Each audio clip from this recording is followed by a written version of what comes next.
Hello, ladies and gentlemen, and welcome to our interview with Chris Rock. Chris is a CISO and co-founder at Monster. He has spent the last 30 years identifying and combating modern cybersecurity threats around the world. And Chris is also distinguished three-time presenter at DEF CON, which is the world's largest hacking conference.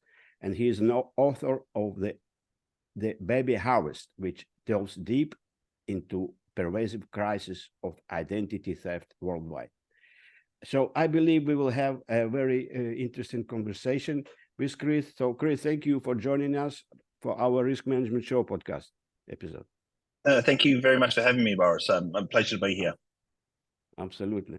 So we will discuss today a topic related to unmasking the top cyber threats of our time and empowering a collective defense.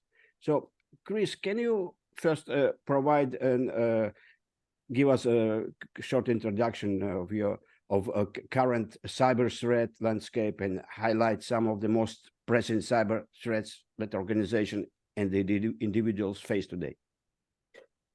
So I think there's two areas that are key interest for me, and that is the fact that the security individuals out there at the moment, so the criminals with cybersecurity skills, is very high, spread around the world. And I'm not just talking about Australia or China or Australia, UK. I'm talking about the skills coming out of India and those sort of countries there. The next generation of cyber criminals is quite strong, and they're gaining more and more experience as they play more and more with the security tools out there that blue team and red teams play with.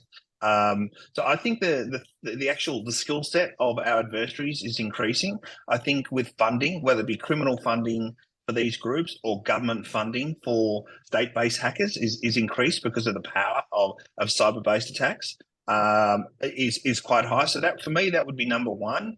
Follow closely only because it's just starting to really penetrate the market, and that's artificial intelligence. I think cyber criminals taking advantage of the AI practices, including arming AI into doing normal manual tasks, getting AI to do those complex tasks, is at the next adversary that we're going to see over the next 10 years. That will replace number one as time goes by. Fantastic. Before we go in deep into the topic, could you perhaps tell a short story about yourself, your career path, and what brought you to where you are right now, and maybe what you guys at Monster are up to these days?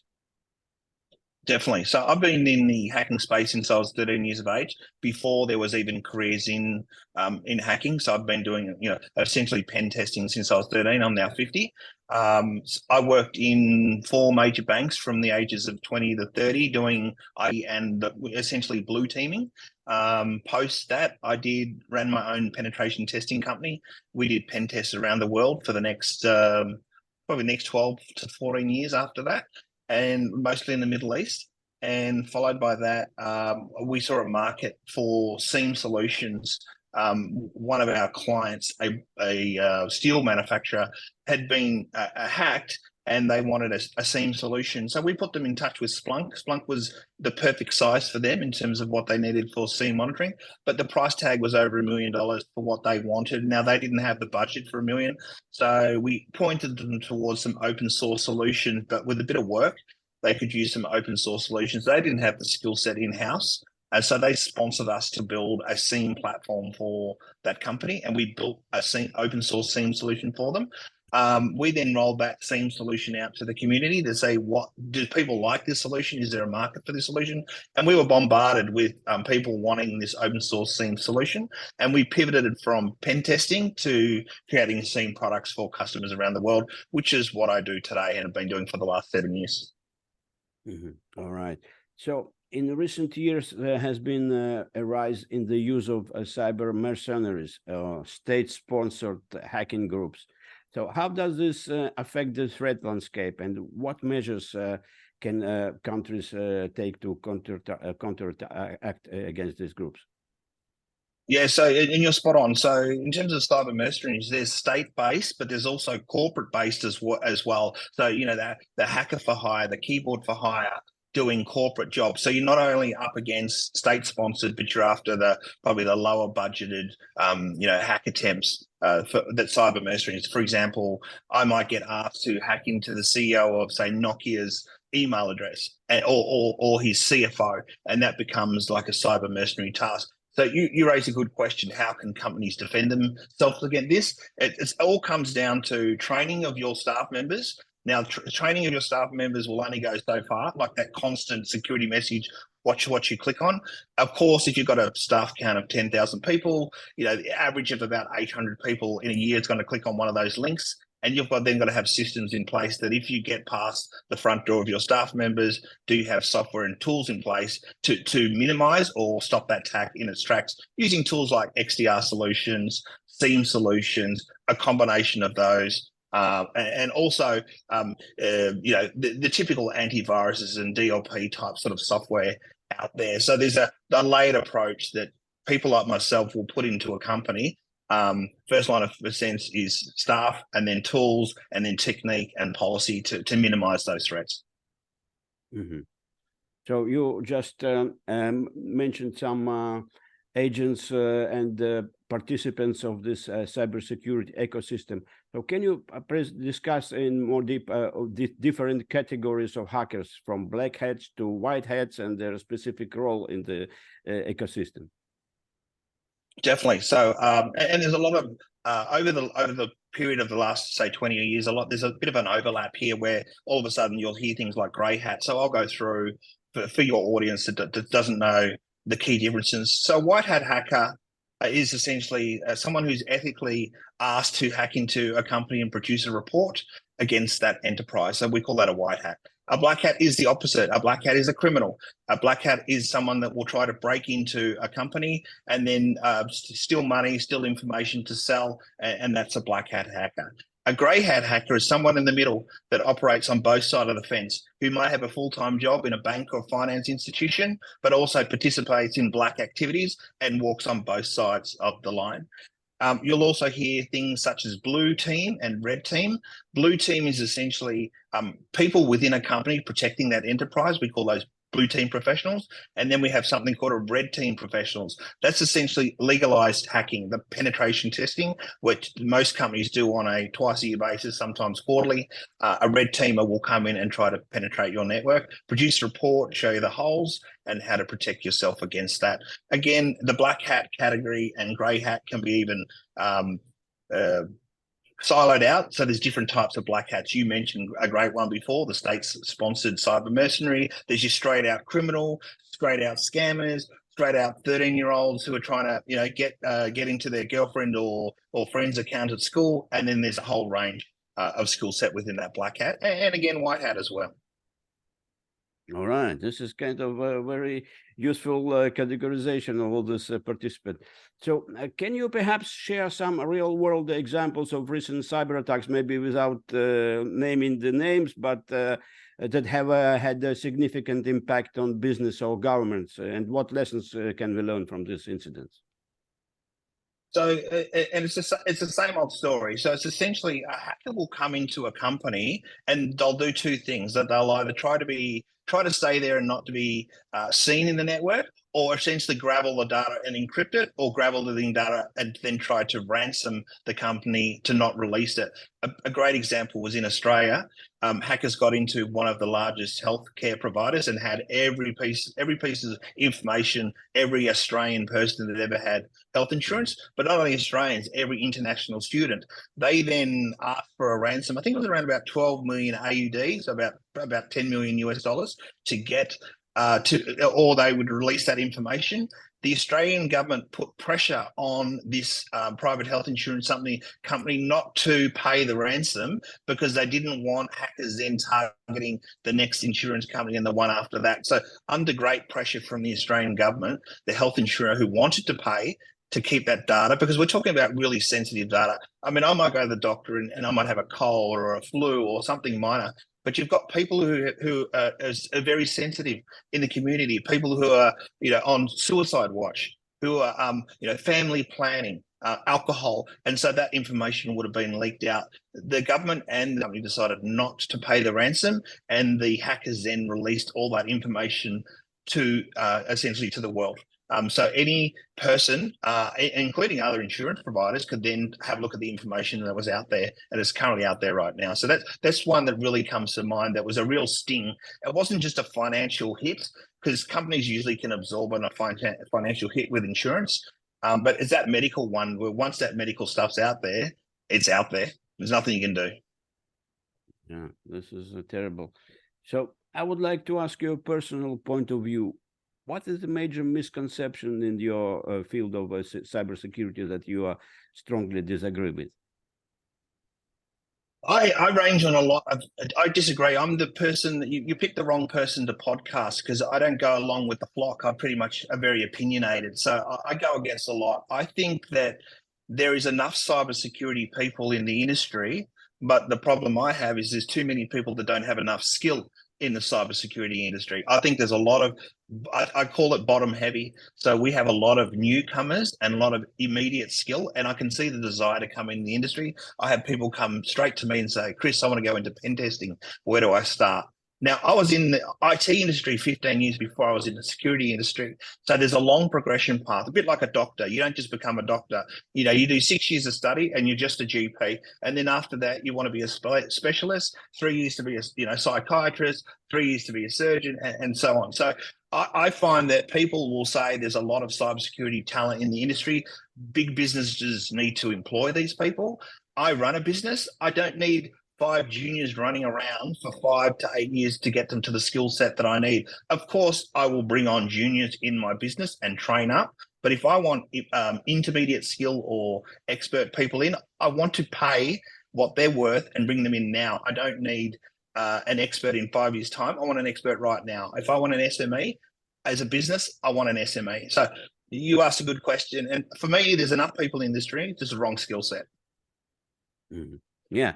So because we are touching these cybersecurity skills and they are in high demand, and I see so fantastic kind of remuneration opportunities for them all over the world. So what advice can you offer to individuals looking to pursue a career in ethical hacking or cybersecurity to help protect against this cyber threats?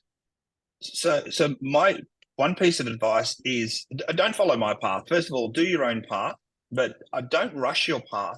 Don't, come out of school at 18 or university at 21 and think, I want to be, or you can think whatever you want. I want to be a penetration tester, because to be honest, at 21 as a pen tester, you don't know anything.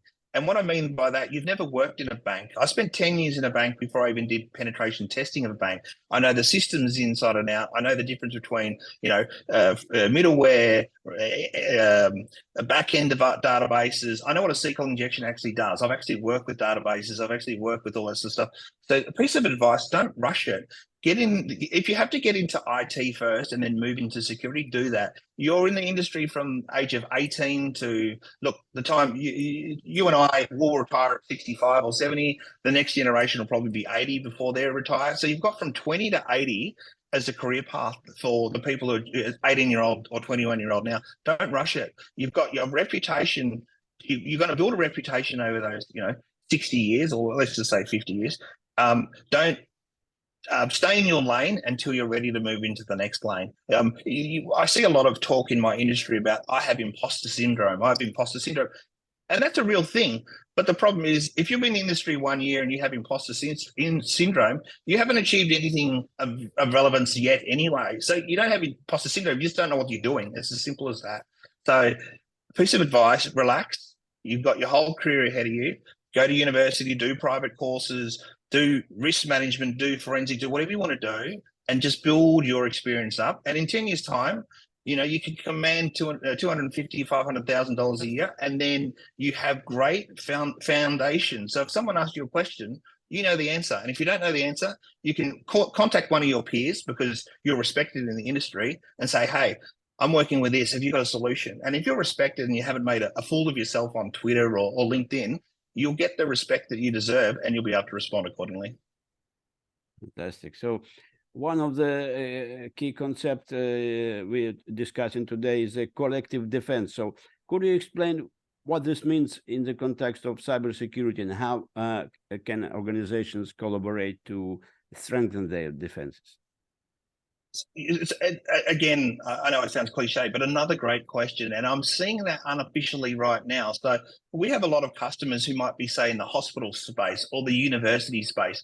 And they get together on a once-a-year basis, which they organize themselves. So someone like you who says, you know what, we really need a collective defense. Let's get together as an industry and let's have a look at the common threat. Because if you work in any company, it's a common threat. We need a baseline of policies. We need a baseline of security standards. You know, we want to do ISO, we want to do PCI, we want to do all that sort of stuff. Let's get together and talk. So I get invited to these industry-based events that are organized by the industry, again, universities, colleges, hospitals, retail, who get together and discuss it. And there's a lot of good information that's shared between the groups, and also a lot of skill sets shared between the groups as well. And what I mean by that is if you're in the hospital space, healthcare space, and you're a SOC analyst, and you want to move between the spaces, if you're in the community and it's time for you to move to another role, maybe you've had enough of that company, industry, or maybe you want to, move locations, that because you've got that industry-based stuff, you can then move within that same space. And it's a very supporting environment I've found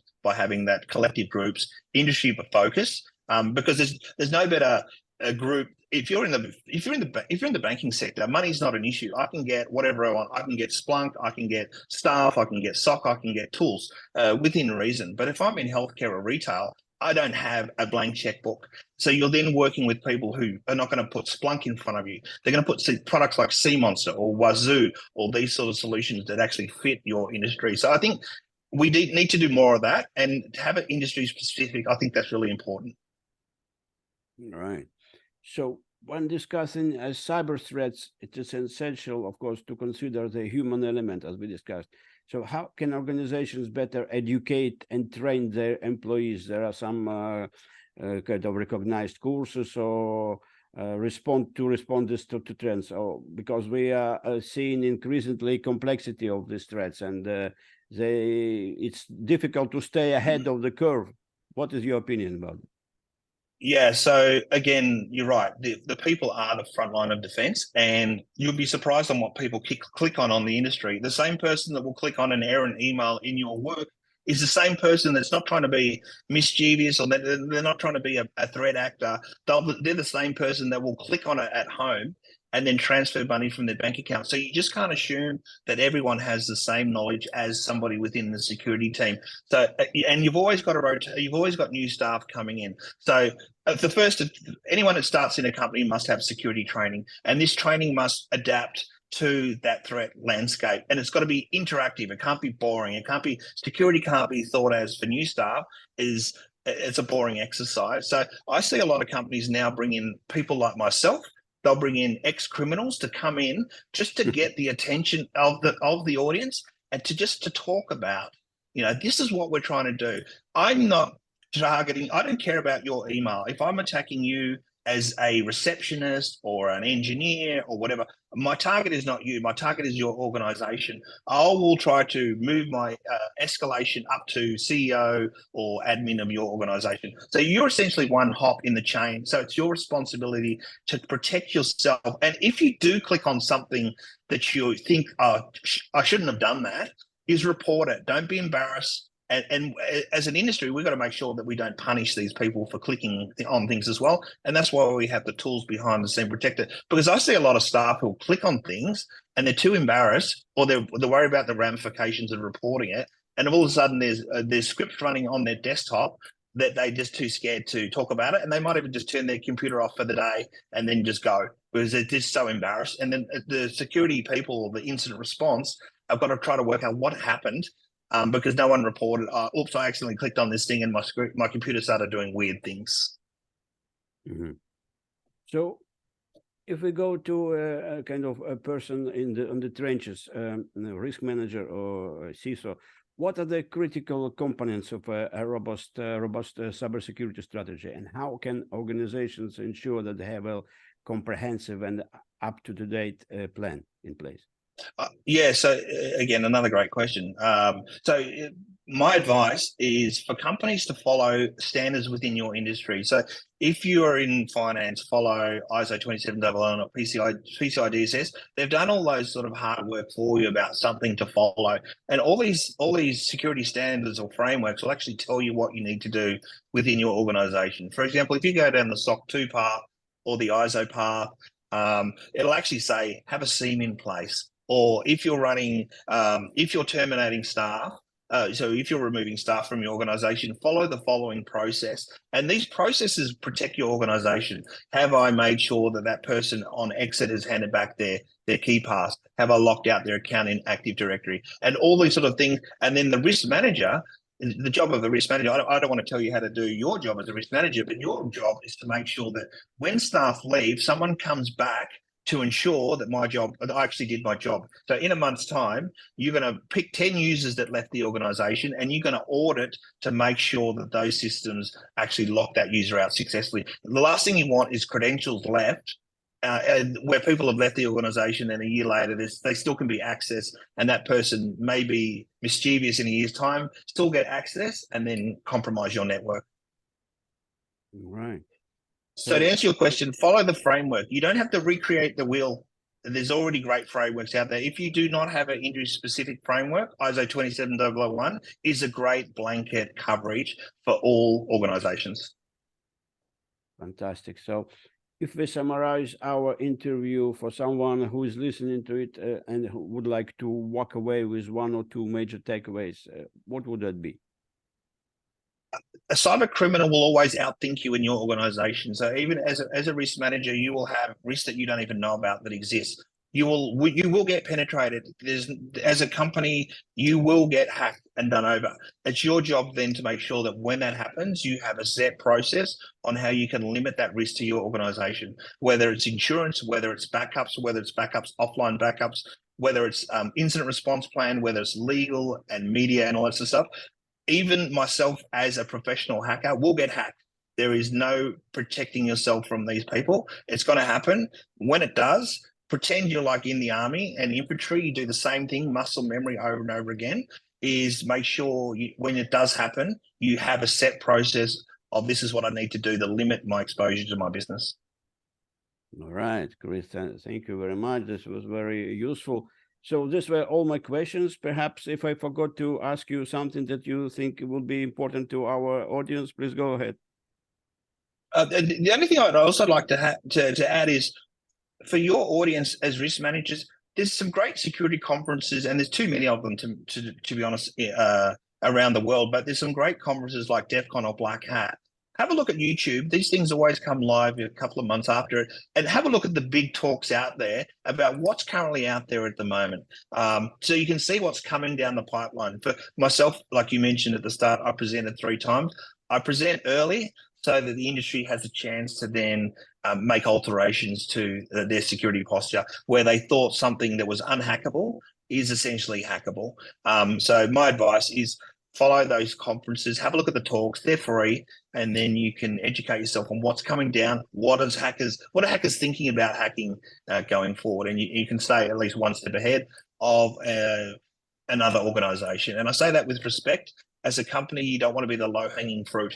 You want to make sure you are, I don't have to outrun the bear, I just have to outrun you. So in this case, is just make sure you're more secure than your competitors.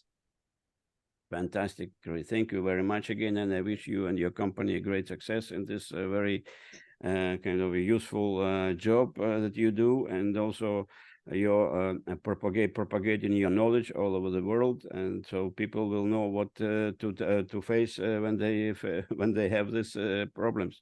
Thanks again, and thank you. I'd love to join your community, and also sorry to cut you off, Boris. I'd like to thank you for having this forum up there for everybody else, because there's not a lot of forums out there that cover these sort of niche topics, but they're so important because as a CISO myself, I spend a lot of time with the risk team, and your job is the hardest job because I present you with my findings and then you have to rate those and talk to the CEO. So I commend you on your podcast. It's a great niche topic. Thank you very much again. Have a great day. Thanks, Boris.